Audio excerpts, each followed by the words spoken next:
अरे मरता है तो मर जाए, तुम अंकल, जैसे प्लीज सैकड़ों आते दीजिए हैं, ना। ऐसे सबको देने लग प्लीज, जाओ, मेरी तो अंकल। दुकान बंद हो जाएगी। चल हट यहाँ से। अंकल मैं फ्री में थोड़ी ना मांग रही हूँ, 50 रुपए तो कम है, मैं बाद में दे जाऊंगी, मुझ पे भरोसा करो। तुम भिखारियों का क्या भरोसा, एक बार चली गई तो दोबारा शक्ल नहीं दिखाएगी। चल हट। अरे भाई, बच्ची को क्यों धक्का दे रहे हो? अरे भिखारियों को ऐसे ही भगाया जाता है। अंकल थोड़े पैसे कम पड़ रहे थे, ये दवाई मेरे पापा के लिए बहुत जरूरी है। कितने पैसे कम है भाई? 50 रुपए। ये लीजिए 500 रुपए, बाकी 450 रुपए वापस कीजिए।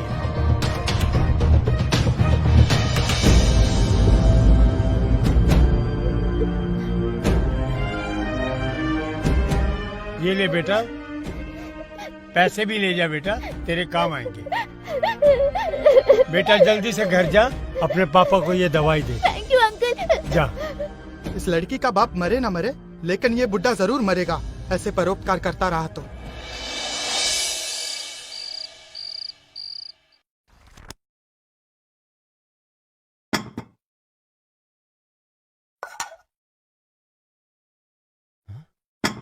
ये क्या है?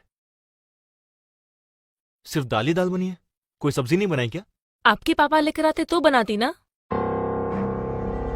सुबह मैंने इनको 500 रुपए दिए थे सब्जी लाने के लिए, सब्जी तो लाए नहीं, ऊपर से किसी का भला करके आ गए। क्यों करते हैं आप पापा ऐसे? हाँ? आपको रिमी ने सब्जी के लिए पैसे दिए थे या किसी का भला करने के लिए? बेटा, उस बच्ची को पैसे की बहुत जरूरत थी। हाँ, तो उसे पूरे पैसे देने की क्या जरूरत थी? 10-20 रुपए देकर भी तो आप पीछा छुड़ा सकते थे ना। हाँ? अब देखिए, आपके इन्हीं चक्करों की वजह से हमें दाल रोटी खानी पड़ रही है। और रिमी, तुम पापा को दोबारा पैसे देकर बाजार नहीं भेज सकती थी क्या? इनका क्या भरोसा, कहीं वापस कोई जरूरतमंद मिल जाता तो उसे भी पैसे देकर वापस खाली हाथ घर लौटाती। तुम कोई नौकर क्यों नहीं रख लेती हो? अगर नौकर रख लिया तो घर में पड़े पापा क्या करेंगे? अरे पर कम से कम ये सब तो नहीं होगा। थोड़ा बहुत काम कर रहे हैं तो हाथ पैर चल रहे हैं, कुछ नहीं करेंगे तो बिस्तर पकड़ लेंगे, और वो मुसीबत भी हमें ही झेलनी पड़ेगी। फिर कौन करेगा इनकी सेवा? बेटा, वो बच्ची सही में बहुत मजबूर थी। अगर उसके पापा को दवाई न मिलती तो पता नहीं क्या हो जाता। दादू ने तो अच्छा काम किया है, आप उन पे क्यों चिल्ला रही हो? मेरी टीचर कहती है जो नीडी पीपल की हेल्प करता है वही गॉड होता है। सनी, बड़ों के बीच में बोलना बैड मैनर्स होता है। देखो, कल सुबह मुझे ऑफिस जल्दी पहुंचना है, इसलिए कल सुबह दादू ऑटो से स्कूल छोड़ने जाएंगे, ठीक है? चलो जल्दी से अपना खाना फिनिश करो और जाके सो जाओ। आपका बेटा तो दाल को हाथ भी नहीं लगाता, आज इसे भूखा ही सोना पड़ेगा। मम्मी, टीचर कहती है पल्सेस में खूब विटामिन होते हैं, हमें खाने चाहिए। दाल तो मैं जरूर खाऊंगा। तो ठीक है, सभी आज दाल ही खाओ। दादू, कभी कभी दाल भी खानी चाहिए, सेहत के लिए अच्छी होती है। दो।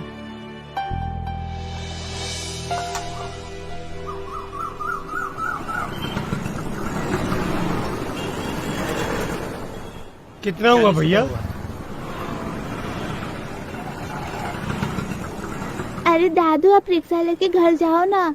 बेटा, मैं घर पैदल ही चला जाऊंगा, जल्दी मैं घर जाके करूंगा भी क्या? मुझे पता है, आप वैसे भी 10 रुपए में ऑटो में नहीं जा सकते, इसलिए आप पैदल जा रहे हो।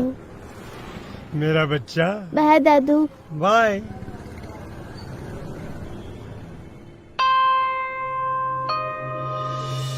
क्या हुआ बेटा? दादू, टीचर ने भी कहा था भगवान जब भी दुनिया में आए उन्हें लोगों ने बहुत दुख दिया, लेकिन भगवान तो नीडी पीपल की हेल्प करते हैं, तो पीपल उनको क्यों दुख देते हैं?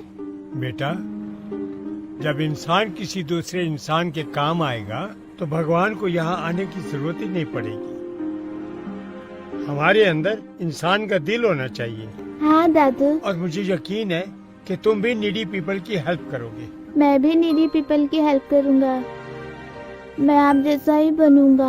हाँ, मुझे पता है बेटा। चलो बेटा।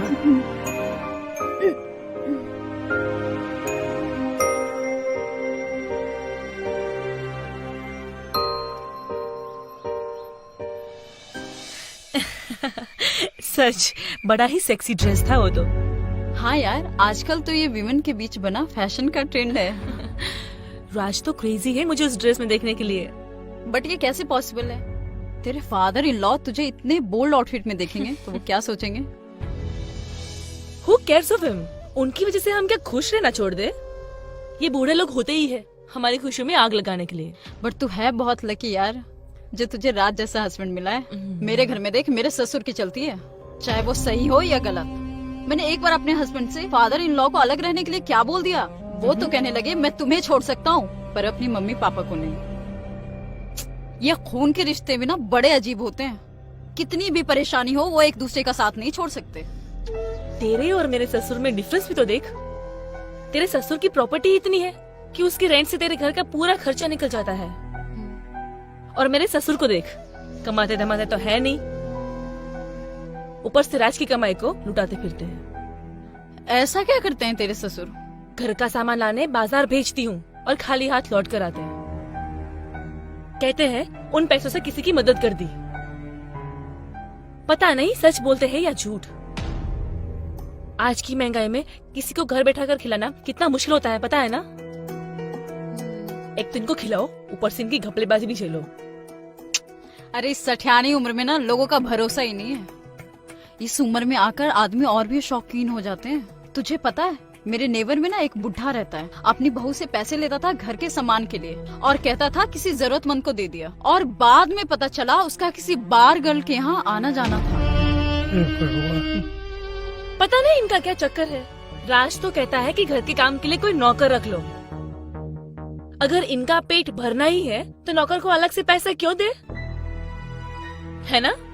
और वैसे भी आजकल हमारी जरूरतें पूरी ही नहीं हो पाती है। कितने दिन से राज हांगकांग के टूर की प्लानिंग कर रहा है, लेकिन इनकी वजह से कुछ पैसे से हो पाए तब ना। अब पता है कि घर में गेस्ट आए हुए हैं, मगर साहब अपने बेडरूम में आराम फरमा रहे हैं, जैसे घर में खूब नौकर चाकर हो। अरे पापा, देख नहीं रहे हो क्या? घर में मेहमान आए हुए हैं, जरा चाय तो बना दीजिए।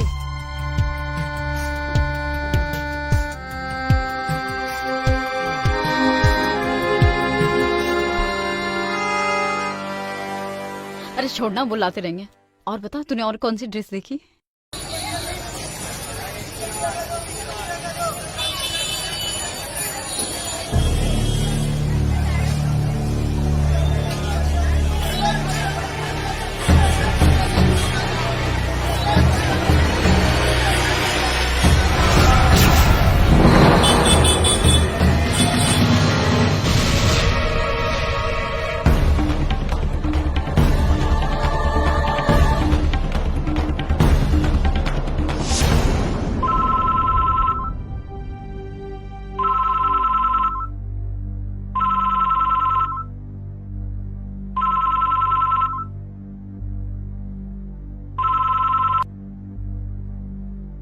हेलो, ठीक है अंकल, मेरे दादू का ख्याल रखना। मैं अभी अपने डैडी को भेजता हूँ। किसका कॉल था बेटा? दादू बेहोश हो गए। तो अभी इनका नया नाटक शुरू हो गया।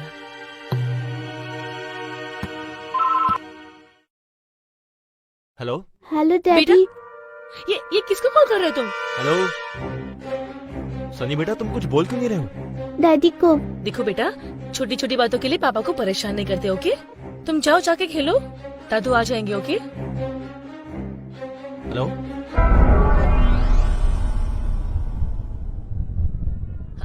हेलो राज, मैं रिमी बोल रही हूँ। हाँ रिमी, क्या हुआ? सनी इतना घबराया हुआ क्यों है? सब ठीक तो है ना? कुछ नहीं बेबी, तुम्हें तो पता है ना कि वो छोटी छोटी बातों के लिए कॉल करता रहता है।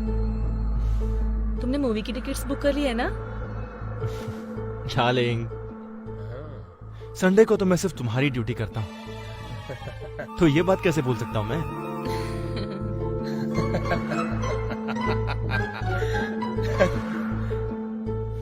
Bye darling, love you. क्या हुआ बे? तू क्यों इतना हंस रहा है? तेरी शादी होने दे, फिर देखता हूं मैं तू कैसे हंसता है। यार मुझे एक्चुअली ये समझ नहीं आता कि लोग अपनी वाइफ से इतना खौफ क्यों खाते हैं। वो खौफ इसलिए खाते हैं क्योंकि लड़कियां ना वाइफ बनते ही शेरनी हो जाती है और लड़के डॉगी। इसके लिए मैंने तू भी कुत्ता ही बनने वाला है, डन, डन, याद रखना ये बात। हाँ? डन।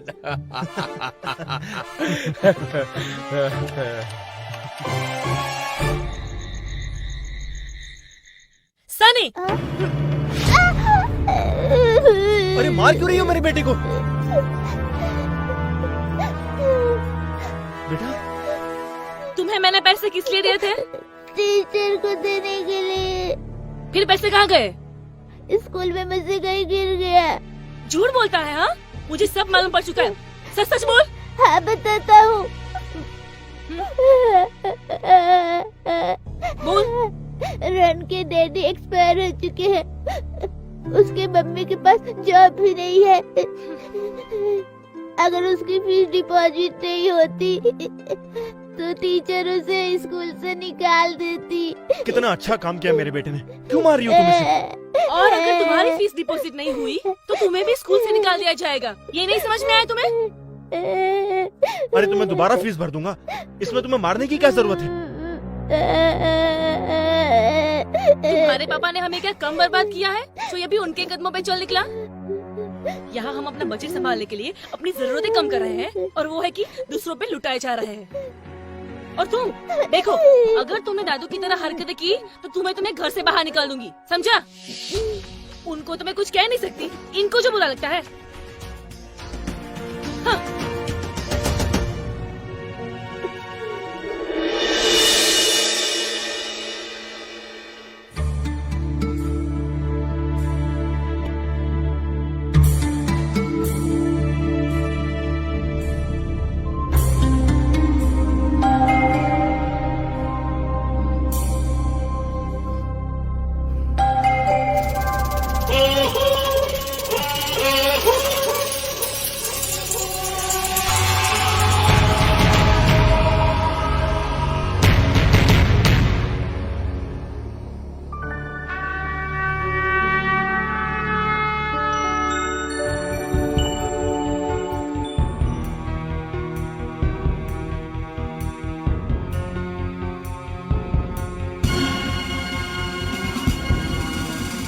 पैसे लाए तो मैं कहाँ चले गए?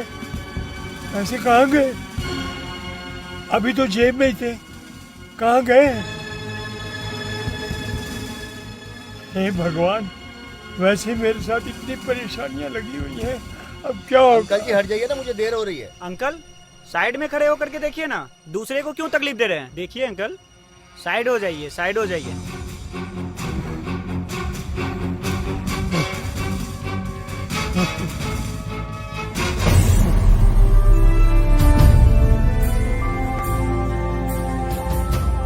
ऐसे तो है ही नहीं। मैं तो लाया था, कहाँ चले गए? क्या जवाब दूंगा उनको मैं? पहले मेरे ऊपर बड़ी मुसीबत पड़ी रहती, अब क्या जवाब दूंगा?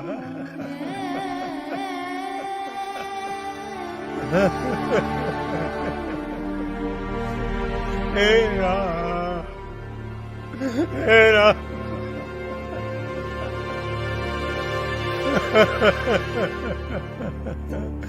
अब क्या करूंगा मैं?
बेटा, मेरा एक छोटा सा काम कर दोगे क्या? सनी के आने से पहले मुझे कहीं छोड़ दोगे क्या?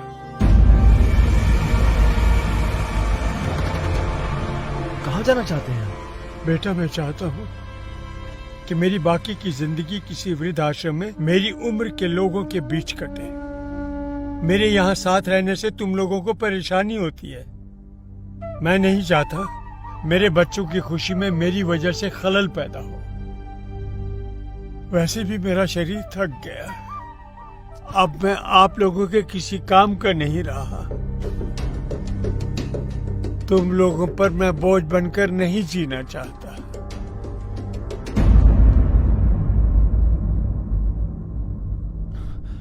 और सनी को कह देना मैं उसके जन्मदिन पर मिलने जरूर आया करूंगा। लेकिन पापा अब सनी की बिल्कुल टेंशन ना ले, उसे मैं समझा दूंगी। आपने जो डिसीजन लिया है ना, वो बहुत सही लिया है। और वैसे भी आजकल आपके साथ रहकर वो बहुत बिगड़ गया है, हमारी कोई बात नहीं सुनता। और वैसे भी राज, पापा ने जो डिसीजन लिया है ना, वो बहुत सही लिया है। वो वहाँ खुश रहेंगे और हम यहाँ। पर रीमा, मेरी बात तो देखो, तुम अब जल्दी जाओ, डिले मत करो।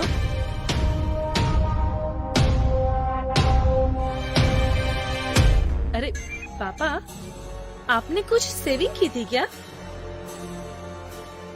जो इसको आप ठेले में लेकर जा रहे हो? बेटा, जिंदगी का फर्ज निभाते निभाते मुझे सेविंग करने का मौका ही नहीं मिला। और जो भी सेविंग किया था वो आप लोगों के नाम कर चुका हूं। इसमें गायत्री की तस्वीर है, जिसे मैं अपने साथ लेकर जा रहा हूँ। मैं नहीं समझता ये आप लोगों के किसी काम की है। हाँ, वैसे भी हमारे काम की नहीं है, ले जाइए आप अपने साथ, ठीक है? वैसे भी फालतू चीजों के लिए हमारे घर में बिल्कुल जगह नहीं है। चलो, अच्छा हुआ गायत्री पहले ही चली गई, वरना आज उसका बोझ मेरे ये बूढ़े कंधे उठा भी नहीं पाते। चल बेटा, चल, अब मुझे विदा कर दे। जाओ ना।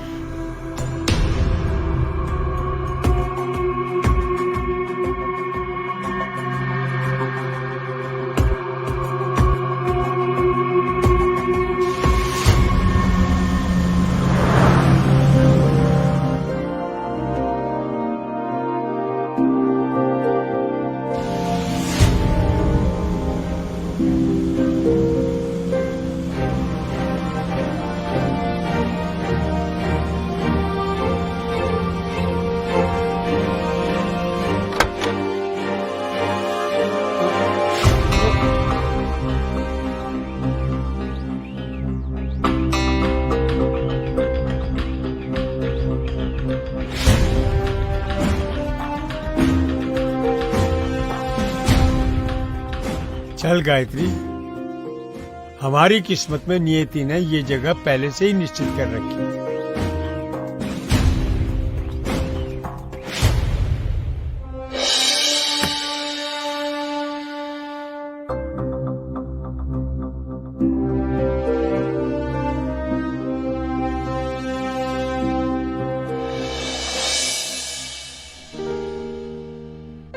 आइए बेटी, थैंक यू।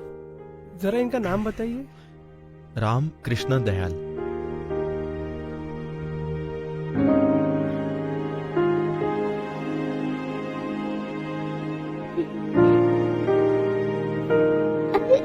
ये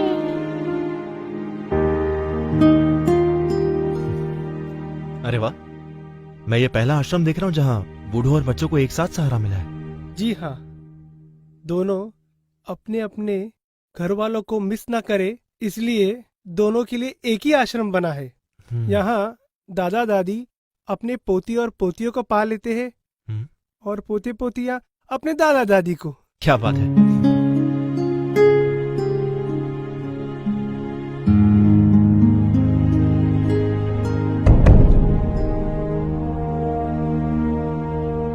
भाई साहब, वो आदमी कौन है जिससे मेरे पापा बात कर रहे हैं? कौन ये? हाँ। ये तो यहाँ के मैनेजर साहब है।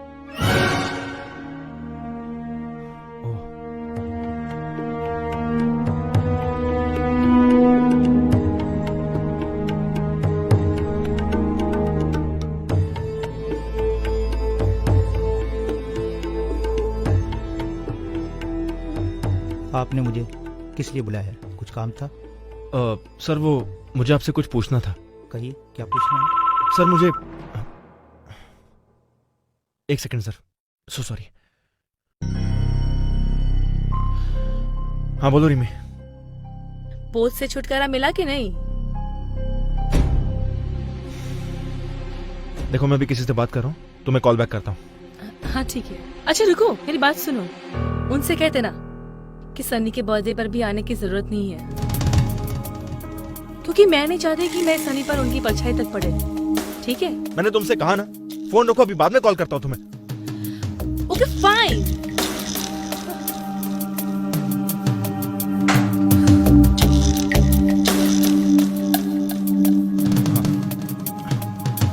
So sorry sir. सर वो मैं आपसे पूछ रहा था कि जहां तक मुझे पता है मेरे पापा यहाँ पहली बार आए हैं, लेकिन वो आपसे बातें तो ऐसे कर रहे थे जैसे वो आपको बहुत टाइम से जानते हो। बड़ी पुरानी पहचान है इस जगह से उनकी, मुझे अच्छी तरह से याद है।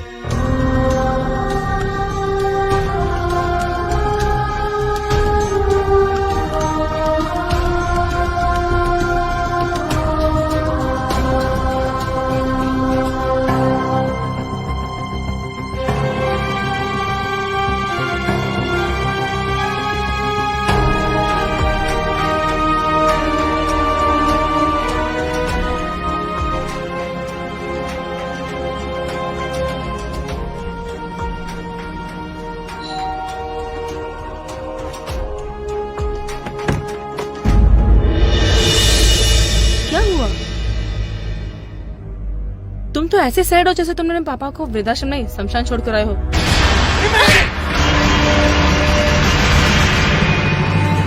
अपने बाप के लिए मुझ पे हाथ उठाया? वो बाप नहीं है, भगवान है मेरे। भगवान?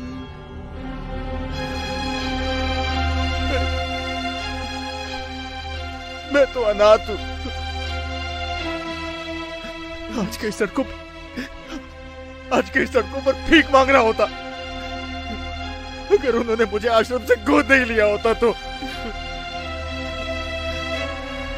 उन्होंने मुझे कभी एहसास नहीं होने दिया कि मैं उनका खून नहीं हूं। और आज मैंने उन्हें खून के आंसू रोने पर मजबूर कर दिया। ये सब कुछ उन्हीं का तो है। ये घर, मेरा नाम, मेरी पहचान, यहां तक कि तुम भी।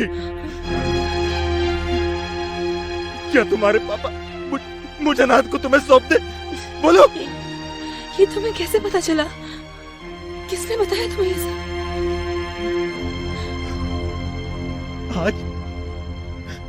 आज वो आश्रम का मैनेजर मुझे ये सब नहीं बताता तो मैं जिंदगी भर अपने भगवान से अनजान रहता। बड़ी पुरानी पहचान है इस जगह से उनकी, मुझे अच्छी तरह से याद है कि वो आज ही का दिन था। आज से 30 साल पहले वो अपनी पत्नी के साथ यहाँ एक अनाथ बच्चा गोद लेने के लिए आए थे। वो जरूर तुम ही हो बेटा। किस्मत का खेल देखो, आज ही के दिन वो तुम्हें यहां से गोद लेकर गए थे और आज ही के दिन तुमने यहां पर छोड़ने आए हो। खून खून में फर्क पैदा कर दिया है तुमने। आज तुमने दिखा दिया कि अपना खून अपना ही होता है। अगर तुम उनका खून होते तो कभी इन्हें खून के आंसू नहीं रुलाते। सच तो ये है कि मैंने उनको तकलीफ पहुंचाने में कोई कमी नहीं चाहती। मैं एक अच्छी बहू और एक अच्छी पत्नी कभी बन ही नहीं पाई। मैंने ही तुम्हें उनके खिलाफ भड़काया। मुझे माफ कर दो राज, मुझे माफ कर दो। मुझे माफ कर दो राज। मैंने कौन सी इज्जत रखी है उनकी?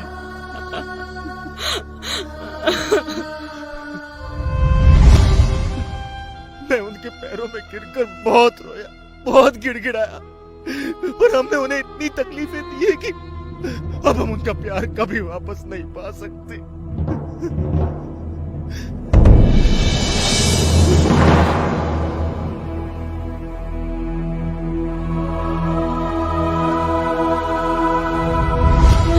राज, तुम प्लीज मुझे उनके पास ले चलो। मैं उनके पैरों में तब तक सर पटकती रहूंगी जब तक वो हमें माफ नहीं कर देते।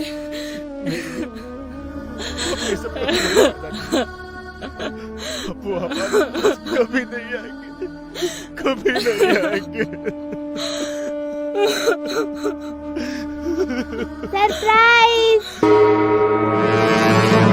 मम्मी, डैडी, दादू। पापा, पापा हमें माफ कर दीजिए। पापा हमें माफ कर दीजिए। मुझसे बहुत बड़ी माफ कर दीजिए पापा। मैंने बहुत बुरा बर्ताव किया है आपके साथ। मैं माफी के लायक नहीं हूँ। आपने जिंदगी भर बोझ उठाया, और आज जब आपको जरूरत है तो मैंने आपको ही बोझ समझ लिया। आपने मुझे ये कभी एहसास नहीं होने दिया कि मैं आपकी औलाद नहीं। जिस औलाद को अपने बेटे की तरह जिंदगी भर प्यार दिया, अब उससे नाराज होकर उसके सिर से पिता का साया मत हटाइए। देखिए पापा, अगर आपने मुझे माफ नहीं किया ना, तो मैं अपने आप को ऐसी सजा दूंगा कि आपको मेरा बोझ एक बार फिर उठाना पड़ेगा, अपने कंधों पर रखकर मुझे शमशान तक पहुंचाने का। ऐसा मत बोल बेटा, ऐसा मत बोल बेटा। तुम बच्चों के शरीर में बना जी रहा हो। तुम मेरी जिंदगी में नहीं होते तो मैं गायत्री के साथ ही इस दुनिया को अलविदा कह दिया होता। उसने मुझसे वादा लिया था कि मेरे बेटे की आंखों में कभी आंसू मत आने देना। आज मैं तुमको रुलाकर मैं उसका गुनाहगार बन गया बेटा। अब मुझसे ये गुनाह नहीं होगा। मैं खुद तो तकलीफ उठा सकता हूँ, मगर गायत्री से लिया वादा मुझसे ना तोड़ना बनेगा। बस तुम लोगों से एक ही विनती है, जब तक मैं जिंदा हूँ मेरे पोते को मुझसे दूर मत करना कभी। मैं भी जहाँ दादू कहते वहाँ मुझे मेरे हर बर्थडे पे ले जाया करते थे। मुझे पता था दादू वहाँ जरूर मिलेंगे।